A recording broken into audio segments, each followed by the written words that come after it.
There is this attitude that whatever we do is always good and whatever everybody else does is always bad. We never step up and admit that, we flattened Dresden and Leipzig towards the end of the war when there was no reason to bomb anybody. We did a lot of things that were destructive and ultimately criminal during World War II, but then everybody did. The Soviets were probably the worst offenders, murdering millions of people as they advanced, including their own citizens. So I don't think it's something that's going to solve itself. I don't go down that road and debate it. I simply think that we need to end the fighting. Israel itself is at high risk in my judgment. If we want Israel to survive, it is now in our interest and in Israel's interest for this to halt, this killing in Gaza. If this goes on for another month, what we've been talking about, this slow but steady coalescing of forces in the region, that will reach a point where finally everyone says, that's it, no more, we're attacking. We have a holy obligation to the Muslim Arabs in Gaza and on the West Bank. They've all been through too much. We will attack. That's where we ought to focus right now. That's why we need to stop this thing. And there are Israelis that understand this. It's a slim majority at the moment that backs Netanyahu and what he wants to do, because everyone is emoting. They want revenge, revenge, revenge. They also think that they have to restore what they call deterrence. That is, if you kill any of us, all hell will visit you. You will pay an enormous price if you do this to us. The problem is that deterrence in that form is not going to be restored. The Muslims are no longer afraid as they were 50 years ago. They are stronger. They are more conscious of themselves. They're willing to fight. They are not afraid of us. Sending carrier battle groups, like sending battleships, doesn't frighten them anymore. They have the ability to protect themselves and to do enormous damage to us in Israel. They know it. We have to find a different way forward other than threatening and bullying people. That's true for us. It's true for Israel. No one is thinking like that in Washington, but that's what's needed. That's where you get good diplomacy. That's where you have some sort of sense of limitations. When you and I started talking about Ukraine, the biggest problem that we were facing in Ukraine from the very beginning was we thought our power was limitless, that we could do anything, that no one could stand against us. And we discovered we were dead wrong. Our resources are very limited. When you fight 6,000, 7,000 miles away from home, you are limited. Well, we're limited in the Middle East, just as we were limited in Eastern Europe. We cannot do everything everywhere all the time with impunity. But no one wants to stand up and admit that. Kalalah Malak Yahweh, Wa Yahweh Shai Bahashem Hakwadash. Double honors to the elders of GMS Ruel. Blessings unto those men, and blessings and salutations to the Akim out there in truth, pushing his word in all sincerity.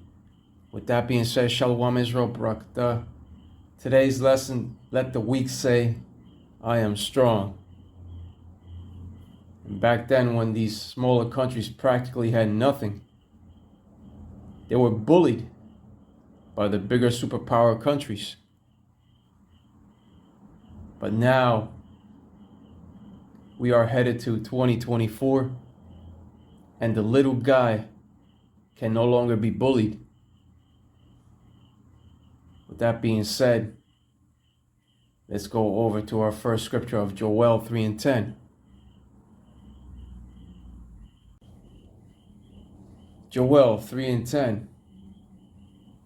Beat your plowshares into swords and your pruning hooks into spears. Let the weak say, I am strong.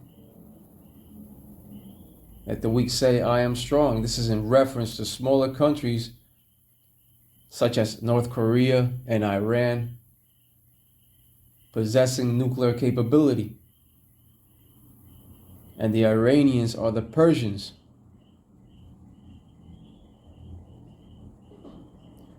But these smaller countries that now possess nuclear capability, they are also strong due to the support and backup of these other superpower nations such as Russia and China.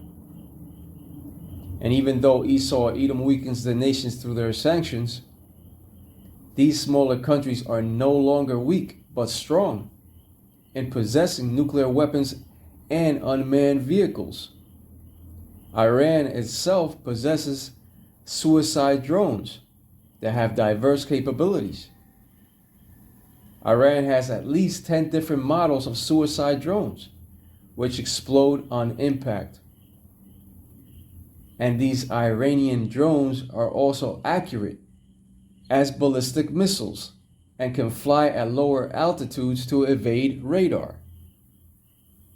The weaker and smaller nations are now confident in saying, "I am strong," due to the fact that they now possess nuclear capability and are backed up by greater superpowered nations. This is why the scripture of Joel 3:10 has said, "Let the weak say, I am strong." In other words, the little nation can no longer be bullied. The weaker nations have now leveled the playing field when it comes to the waster to destroy.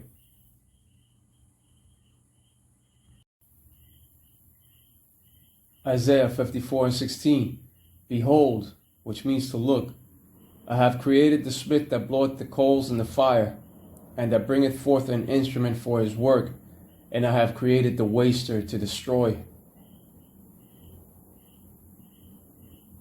I have created the smith. In ancient times, a smith or a blacksmith created primitive weapons of war. In ancient times, blacksmiths created swords, shields, spears, and bodily armor, etc.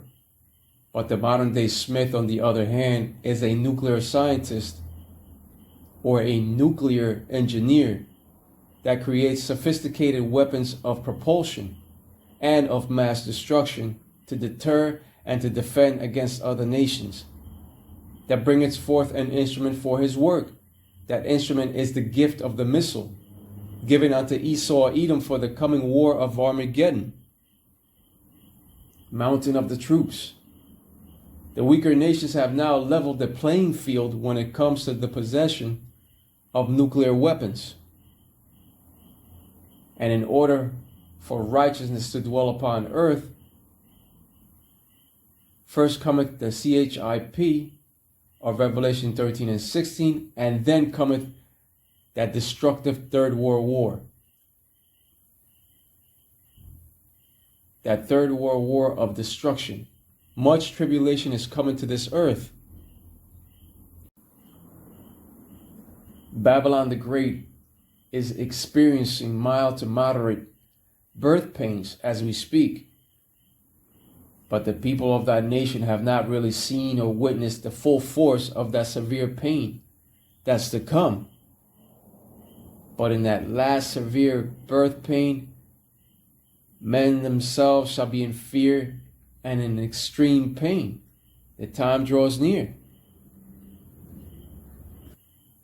Even the mighty man shall cry bitterly. This destructive war to come shall be a different kind of war, fought with many destructive missiles of propulsion. With that being said, let's go over to the scripture of Isaiah 9 and 5. Because a different kind of war is coming. Different from World War I and II. This shall be a destructive war of nuclear capability. Isaiah 9 and 5. For every battle of the warrior is with confused noise, and garments rolled in blood. But this shall be with burning and fuel of fire. Ancient battles were fought mano a mano, hand-to-hand combat. Much blood was seen upon the battlefield. The battle of ancient warriors came with much confused noise. The confused noise of battle cries, as well as the rattling noise of battle formations were heard. The noise of weapons against shields was heard. The clanging of swords and of shields shattering was heard. The armor rattling and being pierced was heard, along with the many screams of the injured and of the dying.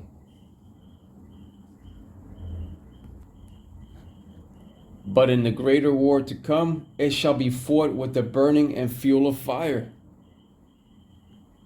This is in reference to the missiles sweeping throughout the lands and consuming everything in its fiery path of destruction. This is the fire's second death, according to the scriptures. Babylon the Great shall become the lake of fire. Modern day Babylon the Great. Many people are not prepared on those things to come. But the men of the Lord, Yahweh, Yahushai, on the other hand, prepare themselves spiritually through the scriptures. Isaiah 33:6 has said, and wisdom and knowledge shall be the stability of thy times and strength of salvation. The fear of the Lord is his treasure. The people in the world are in darkness. So-called Negroes, Latinos, Tainos, and Native American Indians in the world are in darkness. But the men of the Lord are not in darkness. With that being said, let's go over to 1 Thessalonians 5:4. 1 Thessalonians 5:4. But ye, brethren, are not in darkness, that that day should overtake you as a thief. So in other words, do not get caught slipping, but continue on that righteous path. The scripture of Acts 14:22 has said, confirming the souls of the disciples and exhorting them to continue in the faith, and that we must through much tribulation enter into the kingdom of the Most High, Yahweh Bahashem Yahushai. This is another scripture in the New Testament that gives testimony of that tribulation to come. Read it once again, Acts 14:22, confirming the souls of the disciples and exhorting them to continue in the faith, and that we must through much tribulation enter into the kingdom of Yahweh Bahashem Yahushai. And with that, Kal Allah Malak Yahweh, Wa Yahushai Bahashem HaKodash, and double honors to the elders of GMS Ruwell, blessings unto those men, and blessings and salutations to the Akim out there in truth, pushing this word in all sincerity. With that being said, Shalom Israel, Barakatah.